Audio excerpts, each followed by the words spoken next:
पिछली वीडियो में हमने बात की थी सेक्शन 112A की, जिसमें मैंने आपको बताया था कि लॉन्ग टर्म कैपिटल गेन के केस में हमें कैसे टैक्सेशन पे करना पड़ता है, जिसमें मैंने आपको बताया था कि 10% की रेट से हमको टैक्स देना पड़ेगा ऑफ 1 लाख रुपीज। ठीक है, लेकिन साथ साथ मैंने आपको ये भी बताया था कि 2018 से पहले हम लोग को टैक्सेशन पे नहीं करना पड़ता था अगर हम लोग शेयर्स को 1 साल के बाद बेचते थे। There was no tax.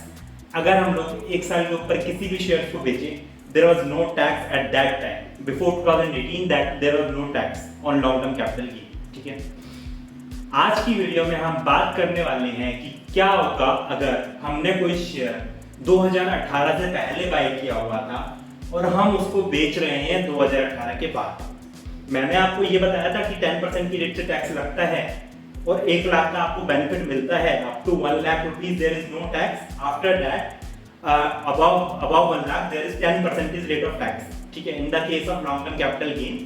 But आपको मैंने ये नहीं बताया ना कि 2018 से पहले अगर आपने कोई शेयर बाय किया था, सपोज आपने 2000 में सन 2000 में बाय किया हुआ है, सन 2005 में बाय किया हुआ है, और अगर आप उसे 2022 में सेल आउट कर रहे हैं या मैं बोलूं 2019 में सेल आउट किया था आपने, उस केस में क्या हमें बेनिफिट मिलेगा जब हमारा टैक्स नहीं लगता था 2018 से पहले? क्या हमें उसका बेनिफिट नहीं मिलेगा? क्या हमें पूरा टैक्स पे करना पड़ेगा?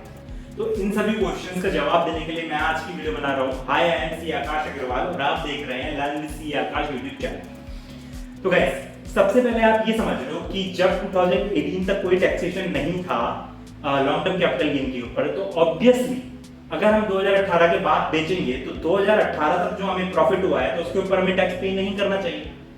भाई आइडियली ऐसा ही होना चाहिए कि 2018 तक मैंने चाहे कुछ भी कमा लिया हो, भले ही मैंने सन 2000 के अंदर 10,000 रुपीज क्यों ना लगाए हो, जो आप भले ही 5 करोड़ रुपया हो गया हो, लेकिन मैं उसके ऊपर टैक्स पे नहीं करूंगा। तो अगर वो 5 करोड़ रुपया मैंने 2018 से पहले बना लिया, राइट? क्योंकि ऑब्वियसली उस टाइम लॉ ऐसा था।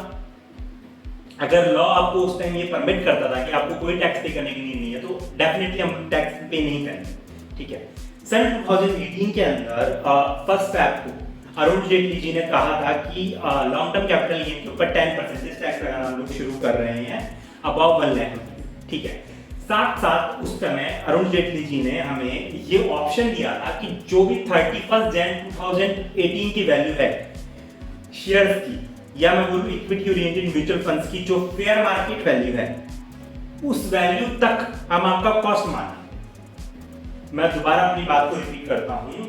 अरुण जेटली जी ने बेनिफिट देने के लिए, मैं बोलूं तत्कालीन गवर्नमेंट ने हमें बेनिफिट देने के लिए साफ साफ बोला था कि 31 जनवरी की जो भी फेयर मार्केट वैल्यू रहने वाली है शेयर्स की, उसको हम आपकी कॉस्ट मानेंगे। और सपोज अगर उन्होंने उसको कॉस्ट मान लिया है, तो अगर मैंने मानो 2018 से पहले उसको सेल आउट कर दिया तो बात ही नहीं आएगी टैक्स लगने की।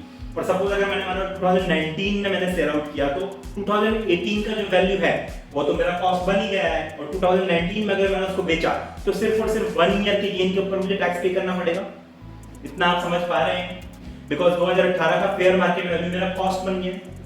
ठीक है, नाउ क्वेश्चन अराइजेस कि हम लोग ये फेयर मार्केट वैल्यू कैसे लेंगे और कॉस्ट कैसे असर्टेन करेंगे कि हमारी कॉस्ट क्या है। तो मैं आपको सबसे पहले बताऊं हम लोग कॉस्ट कैसे मानेंगे, मतलब हम लोगों ने कितने रुपीस में शेयर्स को बाय किया था उसको हम लोग कैसे डिटरमाइन करेंगे। सपोज एक एग्जांपल ले लेते हैं, आपने सन 2000 के अंदर रिलायंस इंडस्ट्रीज का जो शेयर बाय किया था, सपोज उस समय आपका प्राइस था 100 रुपीस का, 100 रुपीस ईच शेयर के बेसिस पे उस टाइम प्राइस मार्केट में चल रहा था। आपने 10 शेयर्स बाय किए, तो टोटल आपका कितने का प्राइस हो गया? टोटल आपका 1000 रुपीस का आपने इन्वेस्टमेंट किया था सन 2000 के अंदर। नाउ अब हमें देखना है कि 2018 के अंदर हमारा क्या फेयर मार्केट वैल्यू है। ठीक है, तो आपको जाना पड़ेगा 31 जनवरी की डेट पे। आपको क्या करना है? आपको पिक करना है 31 जनवरी को हाईएस्ट मार्केट प्राइस क्या चल रही थी उस पर्टिकुलर रिलायंस इंडस्ट्रीज के शेयर्स। नाउ हाईएस्ट प्राइस आप लोग कैसे निकालेंगे? आप जा सकते हैं नेशनल स्टॉक एक्सचेंज के ऊपर की साइट के ऊपर या बीएसई की साइट के ऊपर, और आप वहां जाके चेक कर सकते हैं कि 31 जनवरी को, या अगर मान लो 31 जनवरी को छुट्टी थी तो उससे एक दिन पहले, मतलब जब भी वर्किंग डे था, लास्ट ट्रेडिंग डे था, जिस दिन भी ट्रेड हुआ था रिलायंस इंडस्ट्रीज का शेयर, उस दिन हाईएस्ट मार्केट में क्या प्राइस थी? सपोज उस दिन हाईएस्ट मार्केट में प्राइस चली थी 1000 रुपीज।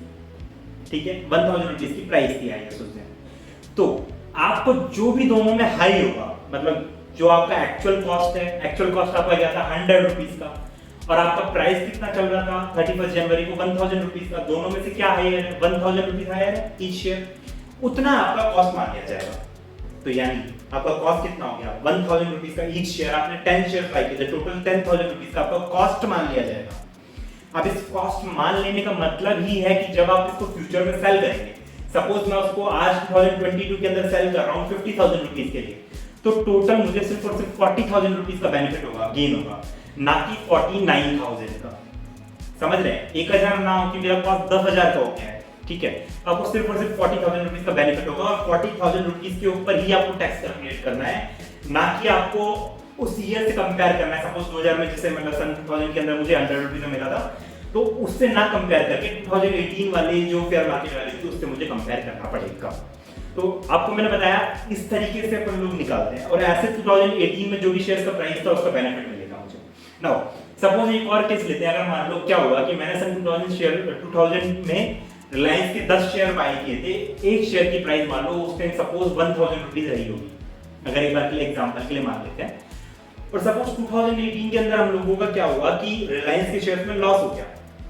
समटाइम्स कुछ ऐसे शेयर हो जाते हैं, लोग पैनी स्टॉक्स के अंदर पैसा लगा देते हैं, मतलब ये देख के बिना देखे कि फंडामेंटल्स कैसे हैं, टेक्निकल्स कैसे हैं स्टॉक के, क्या मुझे अभी वास्तव में से बाय करने चाहिए या नहीं चाहिए, कंपनी का लाइक मैं बोलूँ आपको अर्निंग कैसा है, उसका सेल्स कैसा है, रेवेन्यू कैसा है, डिफरेंट रेशियोज कैसे हैं, प्रॉफिट कैसा कर रही है कंपनी, इन चीजों को देख के बिना हम लोग पैसा लगा लेते हैं। और समटाइम्स ऐसा होता है कि आफ्टर 10 इयर्स 20 इयर्स पैसा रखने के बावजूद भी हमारा वैल्यू गिर जाता है, बल्कि खत्म हो जाता है समटाइम्स, ठीक है। सपोज एक बार के लिए रिलायंस ऐसी कंपनी हो गई है और आपका 1000 का शेयर जो 2000 में था वो आज की डेट में आपका सिर्फ और सिर्फ 300 रुपए का रह गया, ठीक है, 300 रुपीज का शेयर रह गया, यानी आपको 700 रुपए का लॉस हुआ 2018 के अंदर, सन 2018 की मैं बात कर रहा हूँ। नाउ अगर हम लोग फेयर मार्केट वैल्यू पिक करते हैं तो 2018 में जैसे मैंने आपको बताया 300 रुपीज के ऊपर ट्रेड कर रहा है वो, तो उसका फेयर मार्केट वैल्यू कितना हो गया, इस शेयर का 300 रुपीज हो गया। नाउ हमें ये डिटरमाइन करना है कि क्या मेरी एक्चुअल कॉस्ट ज्यादा थी या फिर मेरी फेयर मार्केट वैल्यू ज्यादा थी। ऑफ कोर्स मेरी एक्चुअल कॉस्ट ज्यादा थी बिकॉज़ वो 1000 का था, ठीक है। नाउ 1000 का एक शेयर होने की वजह से मेरा एक्चुअल कॉस्ट ज्यादा था और फेयर मार्केट वैल्यू कम चल रही है। इस केस में मेरी कॉस्ट वही मान ली जाएगी जो मैंने एक्चुअल में पे किया था, यानी मेरी एक्चुअल कॉस्ट ही मान ली जाएगी। और 10 शेयर का मेरा एक्चुअल कॉस्ट कितना हो गया, टोटल 10,000 रुपीस हो गया। Suppose in the year 2022 Reliance ने कुछ अच्छा कर दिया और आपका शेयर मान लो 1500 रुपए के ऊपर ट्रेड कर रहा है, तो नाउ ईच शेयर जो मुझे बेनिफिट होगा वो 500 रुपए का माना जाएगा, ना कि 300। मतलब लाइक आपको ऐसा नहीं माना जाएगा कि भैया 1500 में से आपका 300 कॉस्ट था 2018 का, तो 300 नहीं माना जाएगा कि 300 घटा के हम लोग 1200 के ऊपर टैक्स लेंगे, ईच शेयर 1200 रुपए की प्रॉफिट टैक्स लेंगे। नो, टोटल 500 रुपीस के ऊपर ओनली टैक्स लिया जाएगा। तो 10 शेयर्स के हिसाब से आपका जो भी टैक्स कैलकुलेट होगा वो आप कैलकुलेट कर लेंगे 112 सेक्शन लगा, ठीक है। ये आई होप आपको ये बात बिल्कुल क्लियर होगी और आपको समझ में आ रहा होगा कि जो हमने पहले शेयर बाय की थी उसके ऊपर टैक्स का कैसे कैलकुलेशन किया जाएगा, ठीक है। अगर आपको कोई भी क्वेश्चन होता है तो आप उसे कमेंट बॉक्स के अंदर आस्क कर सकते हैं और सोशल मीडिया के ऊपर मुझे मैसेज कर सकते हैं। Thank you for watching.